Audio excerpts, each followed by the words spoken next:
All right, everybody, welcome to One-on-One Unscripted. And man, I've really looked forward to today. First of all, you send off these invites and you're never quite sure, if people are going to say yes or not. And to have somebody say yes that I respect, I have followed now for a while. I'm not even sure how we follow each other on Twitter, but somehow that happened, which is the magic of Twitter. But let me go ahead and let my guest introduce himself, and we will go from there. Well, yeah, thank you. Thank you, Aaron, for having me on. I was excited once you told me about the project you're working on here to be a part of it. I'm Chris McNeil. I'm kind of known as Reflog_18. That's just golfer backwards, by the way, on Twitter, and kind of built up a following there. I've also got a show, 9 o'clock on Monday nights that I do with Big Play Dave, and it's a Cleveland sports-centric show. We always have a guest every Monday night, and usually during football season, it's going to be very football-centric with the Cleveland Browns. Baseball season, we'll hit the baseball with the Cleveland Indians, and then we'll sprinkle in some Cavs as well, and hopefully the Cavs get back to the relevance so we'd be talking about them a little bit more often than what we do. But it's a fun show to do, but I really am looking forward to being on your show right now, Aaron. Yeah, this is honestly, we just talked a little bit offline before we hopped on here, and I actually clicked record. But and this again, and many people have heard this. This is the first time we've ever met, I guess you'd say, in real life. I think we've exchanged some Twitter. Speaking of Twitter, let me go ahead and say it. So Speaking of Twitter, I'm unscripted, so I'm all over the place. Beautiful, as most of my audience knows. Speaking of Twitter, you tweeted something, I don't know, a couple months ago, and it was and this told me the power of your Twitter. You asked something about, you'll probably remember better than I do, who was the bigger thing. It was LeBron and somebody else, and it was Mark Price and Doherty, I think it was, or something along those lines. And I replied back and I said, Doherty, Price, not even close. Yeah, I got crushed because you retweeted it. So apparently my opinion was not with the Cleveland crowd. So it reminded me of the power of your Twitter influence. Welcome to my world on that one. Yeah. If I have a bad opinion on Twitter, I hear about it. Oh boy, do I hear about it. And yeah, and that's part of the fun, is retweeting people and then seeing, either people who agree with them or people who don't agree with them, and you'll get a good mix of both. And it always starts the conversation. And that's probably the thing that I get the most out of Twitter, is the conversations. I'll put what I think to be witty things that I put out there on Twitter, but it's really the responses that I sit back and I just crack up, because people are so damn creative, in our little orbit that is Cleveland sports. People don't realize how, number one, how passionate these folks are. Yes. And number two, how creative they are. Everybody likes to write off sports fans as a bunch of meatheads. Well, it's not that way at all. I think they're among the most creative people you're going to find in the landscape. You get the artsy people out here. I would contend that sports fans and really witty sports fans, I will hold them up against anybody out there. And Cleveland certainly has their fair share. So I am fortunate to kind of be the lightning rod for a lot of those Cleveland sports fans out there, especially on Twitter. Yeah, I think I even sent you a direct message and I said, thanks a lot, man. Like, I'm getting killed right now. It'll either make your morning or totally ruin your weekend, one or the other. That's the beauty of Twitter. Blew up my mentions, Right. Blew up my everything. So while we're on Twitter, let's start with that. So when you started your Twitter account, like, how did everything happen? I mean, so currently I think you sit around, 350 followers, you got the blue check mark. When you started Twitter, did you even imagine you'd be where you are today, or how did all that evolve? So kind of a sad story, actually. It started with more or less the breakdown of my marriage, because, one of the things that my wife and I at the time used to enjoy together was sports. Right. And I thought I was a pretty witty guy. And back for a long time, she thought I was a pretty witty guy. And about the time she lost interest, I guess, in sports and really didn't think I was so witty anymore, I had to find an outlet, I guess. And I found this thing, Twitter, which by that time was well established. And this is years ago, even then. And I started following sports guys. And I remember one of the first people I followed happened to be Deion Sanders, just randomly. I said, oh, okay, he's posting. And he was posting like intricate details of a fight he was having with his wife or girlfriend at that time. And I'm like, oh my God, this is like an unbelievable window into these athletes' lives. I can't believe that they're posting this stuff out there. And so I started following a bunch of athletes and started retweeting them. Now in between there, of course, Cleveland was playing games and I'd put my observations out there. And I noticed that although that stuff about Deion was kind of interesting, I started getting quite a following from the things that I was putting out there. And of course, that started to ramp up more and more. And one of the things that I know you're familiar with, heck, the whole world is the fact that Cleveland has been crapped on just nonstop when it comes to sports. The sports gods just hate us.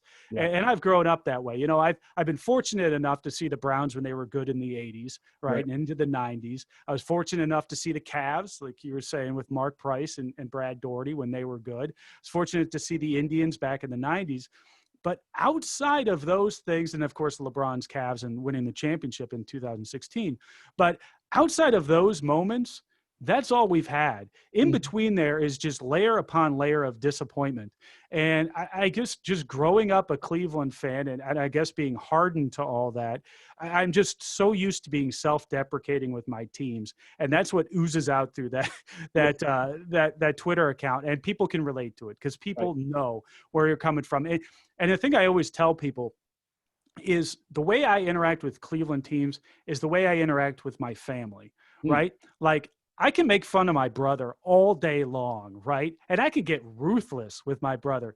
But if somebody from the outside starts doing the same things to my brother, we've got a problem, right? It's the same thing with Cleveland fandom. Like, I'll make fun of Cleveland teams all the time. But if you're an outsider, if you're a Michael Rappaport coming at me from outside, I'm going to defend us to the death. Yeah. And that mentality has just, it's not something that's fake or made up for Twitter. That's very real. That's very real. That's just the way I enjoy my sports. And that's how I enjoy Cleveland sports. And that's really everything that was the foundation of Reflog. And it's natural. People ask me whether I was cultivating some sort of a character or whether this was like a fake thing that I went into. No, it's really me. Now, obviously the AV's not me, but everything about it's exactly who I am as a person, as a smartass. You know, used to get into trouble back in school for being a smartass in class. And they always said, you know, where are you going to go with this? Well, I guess in the new social media age, you could actually get quite a following for being the smartass in the back of class, getting into trouble all the time. Right. Well, it's worked out well for you. Let me ask you this, because you just touched on it. Are you from anywhere in the Cleveland area? I know you currently live, and I don't want to give away your location, but I think it's on your Twitter. You're in the Columbus area, right? So did you ever grow up in Cleveland, or how did you become a Cleveland fan? So I'll give you the short scoop on this. My dad worked for Owens Corning for years and started off down in Jackson, Tennessee. Wow. So I was actually born, and few people know this, down in Jackson, Tennessee, spent a short amount of time there. But my dad's entire family, my grandfather, they're all from Kent. And we moved back from there to Toledo for a short amount of time, and then eventually settled in Bath for most of my formative years, Bath, and I went to Revere up through freshman year. And during that time, you know, my parents had season tickets to the Browns. Of course, on my dad's side, everybody is big time Brown. So I was born into it very naturally, either a curse or a blessing. I think most of the time it's been a curse. But it's always been a part of who we are as a family. Like, family gatherings are around Browns games. They're around Indians games in the summer. You know, they're around Cavs games. I mean, that's just always been part of what we've done and enjoyed as a family. And so it's always been a part of me. And then, like you touched on, and we moved when I was a sophomore in high school. We moved from there down to Granville, and I've since become an adult, moved all around, moved back to Granville with my family for the kiddos to get them back in Granville schools. Props Granville schools right now. But yeah. And that kind of that moving about, I never lost, you know, that first love, right? Which is Cleveland sports. I've never wavered. The Browns left town. I stuck with the Browns. Cavs sucked. You know, they sucked before I even knew anything about the Cavs. I stuck with them. The Indians, I mean, the Indians, hell, we had a whole movie about how bad the Indians were before they actually got good in the 90s. And now I've come back here in the last few years. But, you know, that I've never wavered. Those have always been my three teams first. That's made me a lifetime fan. And that's amazing because I think you touched on it. I grew up in Bedford. I did actually work a summer in Mogador, so not too far. Not too far away from Kent. Right, yeah, right. Sure. The can we talk about the A&W and what is it, Talmadge? Oh my gosh. Yeah. Yeah. The A&W's out there. That's where my Hey. grandfather used to go for, I think they had a breakfast at the one or something. And we used to go to breakfast. And I remember that just distinctly. There was one in Kent, and maybe it was an old A&W that had been converted by that time. And they had great breakfast, and it's right there off of campus. And we used to go there. Quick story.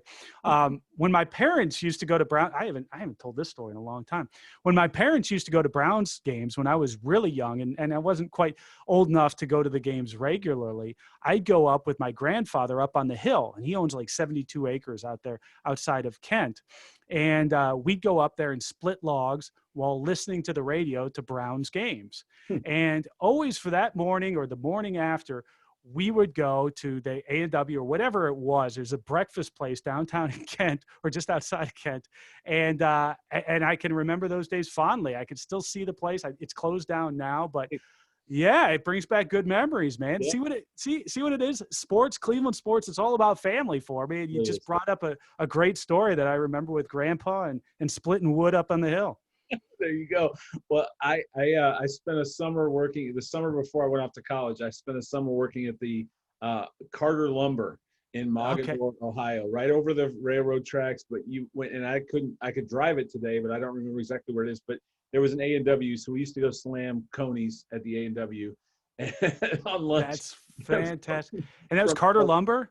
I think the back end of Carter Lumber's property actually butts up to my grandfather's property up there in Kent, which is pretty wild. Yeah. Wow, what a small world, right? So they were always in negotiations over trying to sell or whether he'd sell to Carter Lumber. I remember those conversations back in the day. Well, some good and not so good memories, because that was the hottest summer on record, and we had to wear jeans every day. It was horrible. That's brutal. So anyway, but speaking of small world, so I found this out this week, and I got to give a shout out. So you had already been scheduled, and I was texting with a friend of mine about something completely unrelated. And so a fraternity brother of yours is none other than Mr. Jeremy Rose. Is that right? And he is fantastic. Absolutely. Absolutely. He was a class after me. I think he was a class younger than I was at the Lambda Chi house there in Oxford, Ohio. Proud choppers. And yeah, he lived in the house just as I did. And we've got some stories from back in the day, many of which are not appropriate for the radio, by the way. But I will say Jeremy is a fantastic guy, and I want to tell you that. Yeah. Yeah, it's funny. I found that out this week. So that was another nugget. Just the world just continues to get smaller and smaller. So, all right, let's transition, because I'm not sure anybody, and I've teased it a little bit. Let's talk about the Perfect Season Parade. Like you got love for the. I had Matt Lodi on last night, and he talked about huge fan of yours. And I've gotten this question, just so you know, and not to inflate your ego, but I've gotten many people have said, how'd you get McNeil on? Like, you know, and that tells a lot. Now that's good, because the opposite, a lot of people would probably be saying, why are you having that guy on? See, that's what I would be concerned about, especially with the parade. It becomes quite a hot topic back then. Yeah, no, a lot of people are like, I think it says a lot about, like, how in the world did you pull that off? Because that's basically the language it's set in is, how'd you get McNeil? Like, how did you pull that off? And I'm not even sure, to be honest with you. I'm not. But here you are. And so he talked about the fact that there was a lot of good that you did in that parade, and that is really overshadowed. And I know you went on like a world tour. What do they call it? The car wash, when you go through all the radio car stations, wash. Yeah, I kind of did. Ad hoc car wash. Ad hoc car wash through all the radio stations, asking, I'm sure, a million questions. So talk about the Perfect Season Parade, because, and I'm wearing my colors today. Let's just go ahead and cover it. The Browns play the Raiders on Sunday. Whenever you're hearing this or seeing this, they play the Raiders on Sunday. By the time you see it, it'll probably be over, and the Raiders will have lost. So let's just cover it. That's what I like to hear. What it is. Another speed bump along the way to the Browns making it to the Super Bowl this year. Your Raiders. Hey, anything's possible. I'm a Cleveland guy. Grew up in Cleveland, and so Yeah. let me reverse really quick because you touched this on this the 216. I call it my 216. My family knows. My coworkers know. When my 216 comes out, you don't want to be in the area. And you touched on. I love what you said about, we can joke around about how bad our teams are, and I do that with the Raiders too. But I am a Browns and Indians fan, or I'm sorry, Cavs and Indians fan. Left the Gotcha. Browns Okay. after Biner fumbled. I couldn't take it anymore. So at the time, Bo Jackson was on the scene, and so I started following my Ah, Raiders. So okay. All right. I was wondering how that divergence would happen. Okay, that's Bo. how it happened. There Yeah. you go. Yep. So, and I've been following them ever since, and they suck just as bad as the Browns do the last few years. So let's just to be honest. But either way, they play on Sunday, and but I'll tell you, and I think it extends for me because I grew up in Bedford. Uh-huh. It goes beyond that. So if you I'll make fun of we'll joke around about family and all that. But man, if you come at me, I'm going to come back twice as hard. So I think it's interesting. That's why I asked if you grew up there, because I do think it's something within that area code of 216 that is ingrained in all of us, that we'll joke around, we'll make fun of our own family, but boy, if you make fun of my family, it is on. And I think the same extends to Absolutely. sports. So that's Absolutely. Well, and it's interesting. You mentioned Bo Jackson there. I mean, Cincinnati ruined Bo Jackson like they did Chile, right? I mean, they really did in that darn playoff game. I'll never forget listening. I was listening on the radio when that happened, and it was just like, oh man. I mean, what just a generational talent. And that doesn't even speak to what Bo Jackson was to a right. lot of people who are out there who never had a chance to see him on the football field, on the baseball diamond. This guy was generational. He was something that was bigger than life. And Cincinnati ruined that guy in that playoff game. So I will always hate Cincinnati for ruining Chile and for ruining Bo Jackson. Well, I had to get that out. Sorry, you left me an opening. On that note, let me tell let me tell you a Bo story. Not to go into too much detail, but I do have some connection to Bo. And I was doing a sports forum, and Bo was the arranger of the company that was arranging. I don't even know if that's the right English because I'm not that bright. The company that was putting together the sports forum.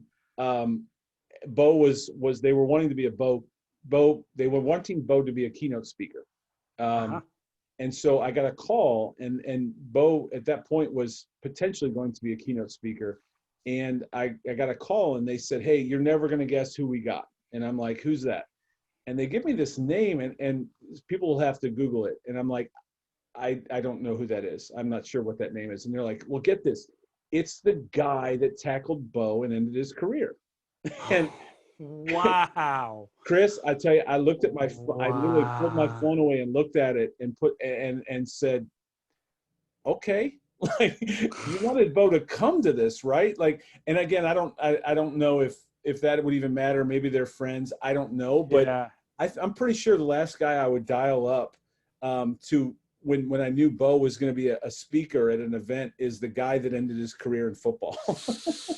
So, That could either be the most legendary event ever or the worst train wreck in the history of mankind. That's unbelievable. Wow. it was one of those, what do they call that?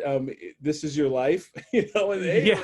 here he is, and I'm like, that's a really, really bad idea, but whatever. And anyway, That sounds like a Jerry Springer episode from back in the early 90s right there.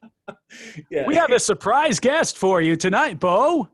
Can you guess who this is? And you put them through the questions, the painful questions. Well, did you play football? Yeah, I played football. Did we ever play against each other? Yes, we did. Did we play against each other in a playoff game? Yes, we did. That could be and everybody in the audience. Right. How painful would that be? Man, that sounds like good Twitter fodder though. That sounds like something you'd see on social media that would just go viral. I mean, as sad as that is, it may just ruin him, the poor guy up there, but that would be fodder for all kinds of social media. Yeah, it would have been a meme, no doubt about it. Oh God, yes. Crying Jordan all over again. Right. And I have a feeling you probably would have photoshopped something and put it up if you Absolutely. I'm heartless. I would have gone right after it. Exactly. And I don't even know how we got on this subject now. I've lost all control. I'm not sure. I love it. when people listen to this, it won't be a Friday afternoon, but for us, it's a Friday afternoon. So what the heck, anything goes. It's all no holds barred. Right. All right. So Raiders Browns, perfect season, I think, is where we started. Yeah, we were talking about the parade. So and then we got off back talking about Bo Jackson for a little while, which I liked. I liked that little divergence, because we talk about the parade a lot, and you touched on it. I talked about it a lot during that time. And I'll tell you, that came completely out of one tweet. Right. Mm-hmm. It was right after the Browns in 2000, or the Browns. It was right after the Cavs in 2016 had just won it all. Right. Yep. So the city is just unbelievable. We have the legitimate parade that everybody in the nation said, well, Cleveland doesn't know how to celebrate. They're going to mess this up. He didn't mess it up. It was fantastic. The only problem with it was too hot. Outside of that, everybody was out there celebrating. It came across great. J.R. Smith was not wearing a shirt the entire time. It was fantastic. Kyrie was drunk off his ass. It was a great time had by everybody, right? You had the Indians going to the World Series. You had just great times in Cleveland. This is about the highest you could be as a Cleveland fan. And then we had the Cleveland Browns, right? And the Cleveland Browns under Hugh Jackson. And I think it was one of the early games in the season that we went 1-15, where I just put out a tweet. And I said, this team deserves a parade. And it was that simple. It was just that one line. And it was just after a horrible play for the Browns, putting it in context. So everybody was tongue in cheek, just saying, yeah, could you imagine? And then I had somebody reach out to me, DM me, and say, in the city of Cleveland, for a piece of paperwork, an application, and $25, you can have this parade. And I thought, well, for $25, what the hell? Let's continue this troll, right? So I pay the $25. I put in the paperwork. The Browns continue to lose. And we get to about November, right? And the Browns hadn't won at this point. And I get a call from the city of Cleveland. And they said, Chris McNeil? I said, yes. They said, we'd like to have you up to discuss your parade. And first of all, I was I didn't think that anyone would take it seriously, right? I mean, I did everything serious, I did it legitimately, but I thought the city of Cleveland would get that thing and say, hell no, we're not going to do something like that. And they said, we'd like you to come in the first week in December. You're going to present to all the heads of the different departments in Cleveland. Whoa, okay, I better put something together. So I started putting together a PowerPoint presentation. I started assembling things. I started calling some guys who said they could run security for me. I started calling some of those vendors. And I go to this meeting, and it's literally me at City Hall sitting around with 25 different department heads. We're talking police. We're talking sanitation, parks and recreation, parking. Every single department in Cleveland was there just looking at me. And it was like one of those moments where you walk into a bar and the music stops. I'm like, these guys don't care about my stupid troll. They don't care about my parade. All they care about is going through the motions of what this thing's going to look like and making sure, this is a post 9/11 world, making sure everybody's safe, right? So I do my presentation, and they had their questions for me that I had to go work on. And I walked out of there and I thought, oh God, if this happens, I'm going to have a parade. So I'm going to have to raise some money. We got to have money to pay insurance. We got to have money, parade insurance. I'd never thought about parade insurance until I walked out of that room, to pay for all of the security, porta-johns, all this stupid stuff. Remind you, this is all over a stupid tweet, right? 140 characters. And now I've got to arrange all this stuff. So I put it out there that I started a GoFundMe, right? To people, said, hey, listen, it's going to cost several $1,000s to go ahead and put this thing on. I'm going to start this GoFundMe. Hopefully the Browns don't go 0-16. Ha ha, it's not going to happen, right? And meanwhile, in the back of my head, I'm going, boy, with this team, it's really possible we could go 0-16. Right? So a couple of weeks go by. Dan Lebitard down there, and you're probably familiar with him. ESPN has a big morning show and did at that time. And he picked up on this. And he's a troll just like I am. Now he likes to troll Cleveland. And he hates Cleveland. He hates Cleveland. And that was kind of the fine line that I was running with this thing. But he saw this, and thought it was a fantastic idea. Now, on top of that, in the week prior, and this is wild, the Browns had lost to your Raiders, of all people. We lost to your Raiders in the post game. Of all people, of all teams, we lost to the Raiders. Come on now. You like that dig? I got that in there. I did. In the official Browns post game, I'm listening to with my kids in the back of the car. They go into a rant. And this is Tony Rizzo, who's a local media honk up there, ESPN Cleveland, and says that he is going to prevent this parade from ever happening, right, and that any of those organizers that are anywhere a part of this thing, he is going to mow down under his tires and he's going to beat me up. My kids are in the back of the car. This is the official Browns post game. And I'm like listening for the stats on this horrible, miserable ball game. And my kids are listening to how their dad's going to get killed, right? Dan Lebitard gets that audio, loves it, so he promotes the hell out of the parade. I am standing in my living room watching the TV, watching ESPN while he's promoting it. My little GoFundMe goes from like $1,000 at that time to like $10,000 in about 15 minutes as he's promoting it. So now I've met with the city of Cleveland. It's a go from them. I've now got the funding to do it. And I'm going, oh my God, I can't do this. There's no way. Right. So I am at the game, Christmas Eve that year. I'm at the game. We played the Chargers. And if you'll recall, the Browns eked out a win by blocking a field goal at the end of that game. The Browns went 1-15. All that money that was raised went to the Cleveland Food Bank. Nice. Great story. Wash my hands of this. It was a troll. I avoided all kinds of bullets there. We're good. Let's go into next year. I don't know why we kept Hugh Jackson, but I'm sure that he can't repeat that performance as coach for the following year, right? Well, we all know what happened. He did, and he did it even worse. The following year, about halftime, I think, of that first game, people started tweeting at me, Aaron, hey, is that parade permit still good that you had from last year? Because I think we might need it for this year. And, of course, I was playing along. Oh, yeah. Sure that's going to happen. Sure. We went through the whole rigmarole once again. I got another parade permit.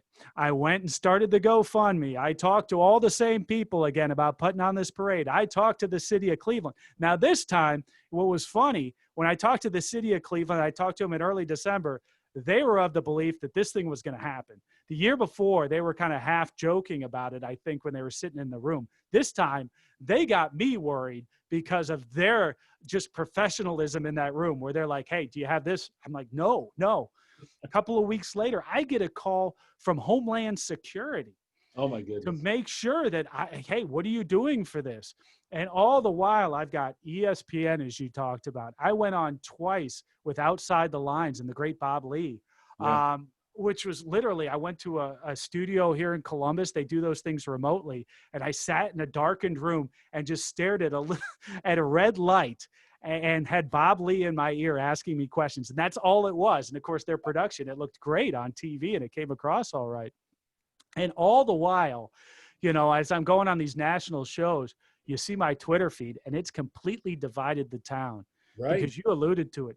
Half the people wanted me dead. I got death threats. I legitimately did get death threats over this thing. People going at me. Half the people got it. I mean, this all originated from social media. This is completely tongue-in-cheek. I am not in any way trying to celebrate my Cleveland Browns, who I have had blood, sweat, and tears over since I was a kid.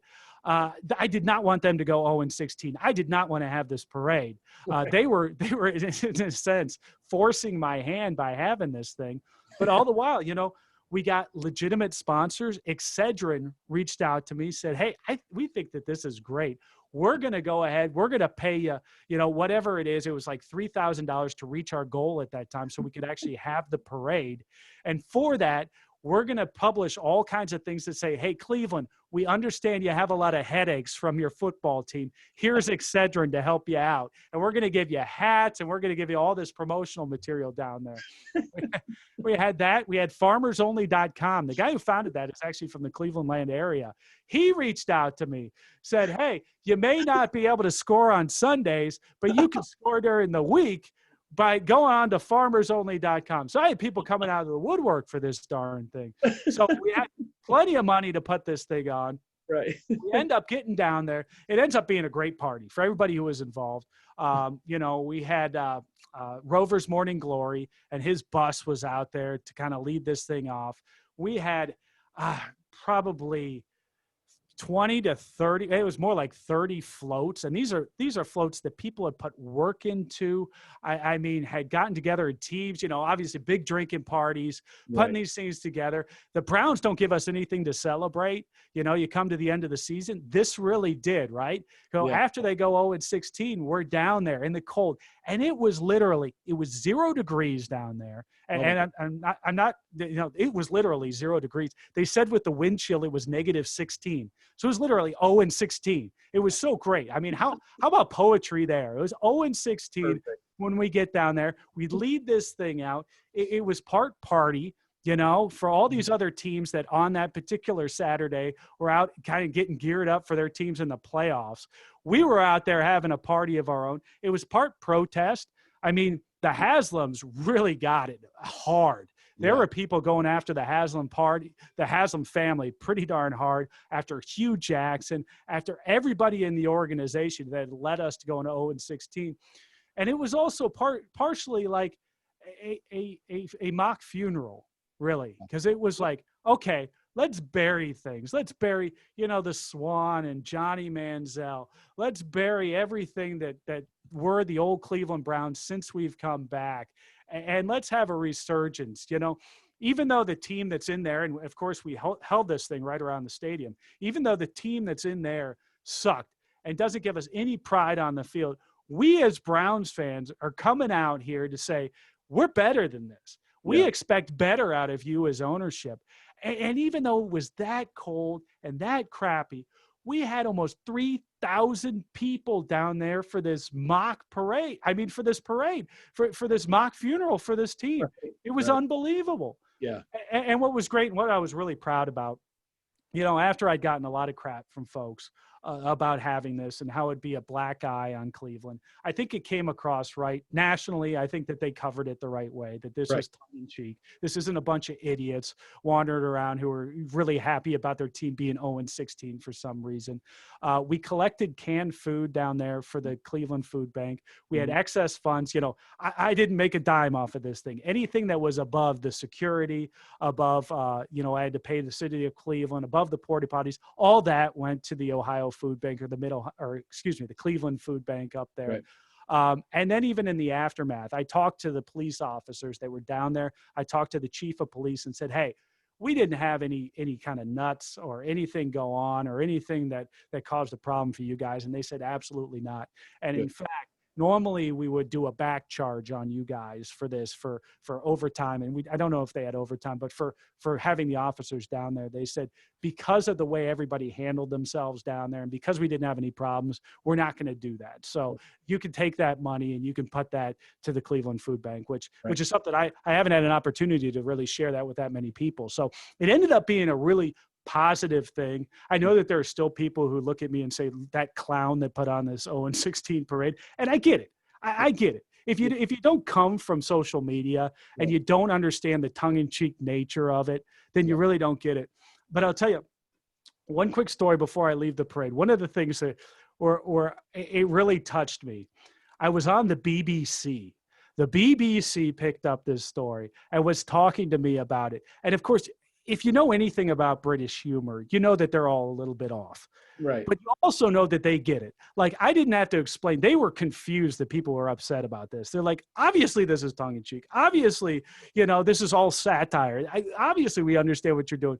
And they asked me, they mentioned about 4 or 5 teams that were either horrible or had just been relegated over there in their soccer leagues. And they're like, we got to get you over here because there are some fan bases that would love right now to have a parade over here across the pond for their soccer team, for their football teams that suck over here.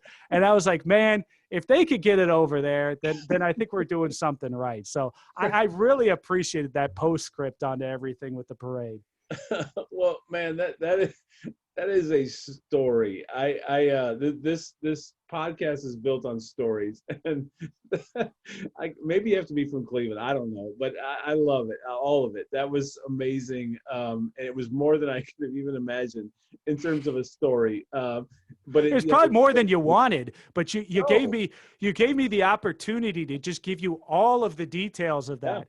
And as I'm recounting it all, there was just so much to it. And most of the forums don't give me that kind of an opportunity. So I appreciate that, Aaron. I just kind of gave you diarrhea of the mouth when it comes to the Browns 0-16 parade right here on your podcast. So you got that trash or treasure. I love it. I love it. And this little bitty podcast that who knows how long it'll last or how many people listen. But I do appreciate the fact that that's great stuff. And maybe you got to be from Cleveland to appreciate it. And you know, anybody outside of Ohio or Central Ohio maybe won't understand. Or in the UK, as it turns out, or the UK. or the BBC. That's right. And that was great. And what Matt shared last night again was his mutual respect for the fact that you'd raised a lot of money and did a lot of good. And that's in all the humor and all the trolling. The reality is you did a lot of good. And let's really not let that pass. You did a lot of good in the city of Cleveland for the Cleveland Food Bank. And because I appreciate that. And I should also say about Matt, I know Matt's fighting his own battles, and he's also, I tell you what a great representation. You have me, who's just an idiot out here doing things like these parades. And then you got guys like Matt that are doing like serious work that's well respected. And the work he does with the Cleveland Indians and the way he covers the Cleveland Indians is just fantastic. So the utmost respect for him. Prayers, well wishes for everything that he's going through. Yeah. Matt, I tip my hat to you, my friend. Yeah. And then there's me. It's like, what am I doing here? Raiders fan over here. Black hole. But I do love my Cavs and my Indians. But no, God bless you for that. But no, in the meantime, literally, like, so much respect and honestly blown away.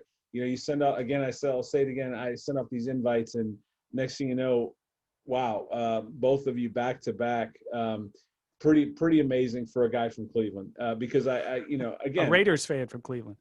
Well, yeah, I mean, it's just football. I still love my Indians and my Cavs, and I'm an Albert Bell fan forever. So oh God, let's not even get into that. You know, is there somebody? And how apropos that you would bring up Albert Bell. What day is tomorrow? I know that this podcast can be listened to anytime. What day is tomorrow? Hey, those kids should have not egged his house. Tomorrow is Halloween. It's Halloween. This is Albert Bell's time of year, my friend. I love a good Albert Bell story. There's nothing. I mean, I know the local media absolutely hates him because they had to cover the guy. Right. And the guy was as prickly as they come. And that's to put it nicely. Right. You know, they had like, there were stories like Carlos Baerga on Halloween was like on Albert Bell duty to make sure that he wasn't going to go mow down trick-or-treaters. And he still failed in that. I mean, just what a fantastic jackass Albert Bell was. And he was my jackass, though. I looked up to that. That's who you want batting cleanup. You know, 100%. You don't want the nice guy batting cleanup who's, oh, woe is me, I just struck out. No, you want the guy who's going to go back into the clubhouse. He's going to be upset that the temperature isn't exactly what he wants, and he's going to take that off the wall. He's going to walk over to Kenny Lofton's boombox and just totally destroy it. That's the guy I want batting cleanup. I'm sorry. It's right. If you ever seen Major League, he's they couldn't have cast that better. Oh, he's Serrano, just not chill. Right. He's Serrano without the chill, and I love that, man. Well, so a quick Albert Bell story. Again, huge fan. So Solon, what I don't know, somebody Ford, I don't remember who it was now. But when I lived in Cleveland, the Ford dealer in Solon had a Albert Bell signing one day, and you had to get there at like 7 a.m. and he's there from 8 to 10. What just a cut of Americana in Cleveland is that? And at the car dealership, Albert Bell. Oh, I like where this story is going already. So, and this is like 95, 94, 96, somewhere in there. And so he's at the height of his popularity. So this is post-Joey. This is post-Joey. He's legitimately Albert Bell. He has been reimagined as this Albert Bell, not Joey, not that guy from the minors. He is Albert freaking Bell at this point. And so I go early. I take my future brother-in-law, because I'm just dating his sister at this point. So we go, and you know, he's real little, and we wait in line forever. We get there, and so you know, I don't know, 8 to 10 turns to 8 to 11, and Albert stays, and he's inside the dealership. I can see him in the glass doors. I can see him. And we get all the way up there, and we're 3 people away, and they've extended the time even more. But the Indians had a game that night. And this is a true story. And this is this is my defense of Albert Bell when everybody gives him a hard time. We're standing outside the glass doors, and I swear to you, there was one person in front of us, and they locked the doors. And man, the crowd behind me loses their mind, and they're banging on the glass. They're cussing him out. And I'm like, you know what? This guy has got a job to do. He's got a game tonight. And if you wait, if he stays, and look, he already extended his time an hour or 2. I don't even remember what it was. That's incredible. That is a long time for one of those things. Time that is a long time. Yeah, absolutely. Signing autographs. You know, he's doing his thing. And I swear to you, man, I'll never forget it, because I'm like, you wonder why he hates you guys. Because, you know, he can hear you right now. Was I disappointed? Sure. I would love to have met Albert Bell. You know, he's my hero. And yet I'm not like cussing the guy out, but man. See, you're playing it cool now. You're playing it cool now. Back then, you were hitting on the glass. You were one of those guys. You're like, God, I hate you. I hate you. You know, Kenny Lofton's my favorite player now. I hate you, Albert Bell. Go to hell. Kenny Lofton the way this really went down. I saw Kenny Lofton one time at the 3-on-3 Hoop It Up in downtown in the Flats. Driving through in a Mercedes, but whatever. Anyway, I got a million stories from living in Cleveland, but no, I'll never forget the Albert Bell story, because I was like, you know what, you guys would have loved him if we made it in there. He's your best. He's your favorite Indian, but because they locked the doors, you're upset with this guy, and then you know he can hear you, and so anyway, that's my defense of Albert Bell. Well, now trick or treaters and eggs, whatever. I'll give you that, but Albert Bell was great, and he's still my favorite Cleveland Indian ever. I'll Fantastic guy. Yes, I can appreciate somebody who likes Albert Bell as much as I do, because he gets written off way too often.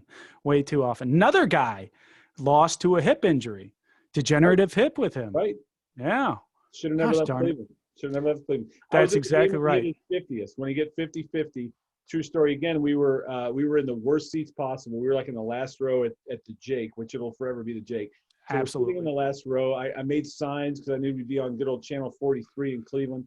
And so I made these signs hoping I'd get on TV. Well, a friend of mine and I decided, you know what, man, let's try to move down, because the game wasn't sold out remarkably, even though it was quote unquote sold out. So we made our way back down. So we were about 2 or 3 rows behind home plate. And so every left-handed batter that would come up, remember when they used to freeze when they'd walk up, they would screenshot it and put it up on the big screen. Yes. So we were screenshotted and put up on the big screen. Anyway, so we moved down by, I don't know, 5th, 4th, 5th, 6th inning, whatever it was. So we're sitting 2 rows back, and so we got to be there for Albert Bell. So I have a video, because I recorded it just in case our little sign got on Channel 43. So I have a VHS in the basement that I can't do anything with now because I don't even have a VCR. Of course. That being said, I do have a video of me being at Albert Bell's 50-50 game when he hit his 50th double to get the 50 home runs.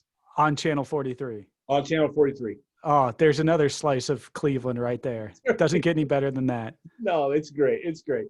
So, well, man, we could talk all day, I have a feeling. And I don't want to steal too much of your time. I'm so thankful for you coming on. Would love for you to come on again. Absolutely. Sure. I would love to. We could talk about Brown Super Bowl, the Super Bowl parade that I'm in planning right now. Are you in planning right now? Because that's a big thing. I mean, are you breaking news right here on Unscripted? No, I'm sure the city of Cleveland could probably take on doing a Super Bowl parade if it should come to that. I don't expect a call from the city of Cleveland going, hey, how do we do this? And they'll probably have a few more than 3,000 fans down there. I'm just guessing. Couple. Yeah. A couple more. That would break the photo that you typically post for pretty much anything that happens in the world. And people buy it every time. That's my favorite, is when you post the Cleveland parade and say, oh, there's a big turnout for the Trump rally, and everybody loses their mind. It's my way of reliving that every single time, whenever I get an opportunity to post that. And what's great about it, because, I try to avoid the political stuff for the most part on Twitter. And what's great about that one is it really trolls both sides. I mean, it tends to troll the right more than the left, but both sides tend to get it on that because, the right will believe it. They'll believe that that's actually a Trump rally. And so they'll puff out their chests about it. And then the left will also make a fool of themselves trying to trip all over themselves to prove that it's a joke. And it's like, well, yeah, everybody kind of knows if you're in on the joke, you don't say that it's a joke. So and nobody has a mask on. but one of my favorite parts when I first posted it was that Ann Coulter took that and put it on her website for a whole afternoon praising Donald Trump. And I was like, wow, this is amazing. I guess I'm political now. That's great. All right. I have two questions before we get off. And again, I'm so thankful for your time that you would take time for my little bitty podcast here. But the first one is, what's up with the avatar or the profile picture? Who is that? Is that like, what is the deal with that? And what came about to make you use that? Because now it's your trademark, right? I guess, although the actual person who's in there would probably say otherwise. But that was one of those, if there's ever a time in my life where I looked at something and was like, oh my God, I know exactly what I need to do there. When I got onto Twitter and I saw you have to make an AV after I was an egg for a little while, right? I was like, what do I make as an AV? In 2010, the Ryder Cup, there is a famous photo of Tiger Woods hitting a ball directly at the camera. And anybody who's out there right now, just Google Tiger Woods cigar guy. And you're going to see this fantastic photo. What's amazing about this is you see the ball, the white ball right in the middle. And then behind, you see Tiger, you see his caddy, Steve Williams, and then you see the crowd all behind him, right? The gallery. And as you pan through this gallery, all of a sudden you see this guy on the right side. And this guy looks like he's already photoshopped in his own photo. And he's that guy, the cigar guy. And this guy is an investment broker from the UK who is a huge fan, of course, of the Euros. And so he was out there supporting the Euros. And he was dressed as his favorite player, Miguel Jimenez, for that particular day. And everybody thinks he's wearing a turban. And it's not. It's just a big wig that he's wearing. And he's got the cigar. He's got the mustache. Yeah. And just the expression on his face of interest of what's going on is just so legendary. So I put it in there as my AV, and I never turned back. I think it was like a year or so after I made that my AV, I had somebody remark to one of my tweets, said, I don't know if this guy's actually funny or if it's because of his AV that I laugh at what he puts out there. And as soon as he put that out there, I'm like, I can never change it. I'm never going to be able to change this. Yeah. The AV is doing exactly what it's intended to do if it's enhancing whatever I put in a tweet. So from that time forward, I've always had Cigar Guy as my AV. Perfect. I love the backstory. And you even have a bobblehead in front of you in this video. Yeah, so I had a guy, and he's actually a local Cleveland guy. I'll have to look on the bottom to give him credit right now. John Hoseman is his name, and he made this for me. And it's actually carved out of wood, which is pretty amazing. Unbelievable. And I've had on my wall, I've got a picture that someone else made of him. So yeah, he's really taken a life of his own. And I've reached out to the guy. His name's Rupert, I forget off the top of my head what his name is, and I feel bad about that. But I guess he's got a great sense of humor, so I think he would really appreciate what I've done. I know through an intermediary, he kind of knows what I've done with it over as an AV, and I think he kind of appreciates it, but he keeps a low profile over there. He was an investment banker. I don't know what he is now, but he's got a good sense of humor. So at least in my mind, I think that he's proud of the fact that his face is all over the place in Cleveland sports over here in the States. Well, I wouldn't mind at all, right? And I actually, short story, I had a post go viral one time about, and you might have even, who knows how many people, 4 million people apparently have seen it. And it was that is very viral. Well done. Crazy. It was rules for my son. I had no intention of it. I actually had posted it probably a year earlier. Nobody read it, or a few people read it or whatever. I posted it, I reposted it. The thing goes viral, 4 million people. And I didn't write the book. It was on Tumblr at the time. And this author had posted this rules for my son. And there was, I don't know, 20 of them. I think I took 15 of them. I reposted.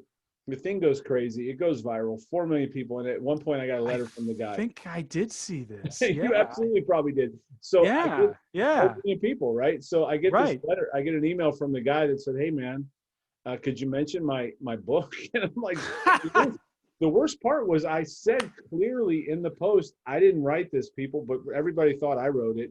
Thing went crazy. It's still going crazy. It's still to this day does very well. I actually asked him to come on the podcast and he said no. So You said good no. luck with, good So luck is with he the, like mad at you? Is he mad at you for I think he's a like little mad, but I'm like, stolen valor there?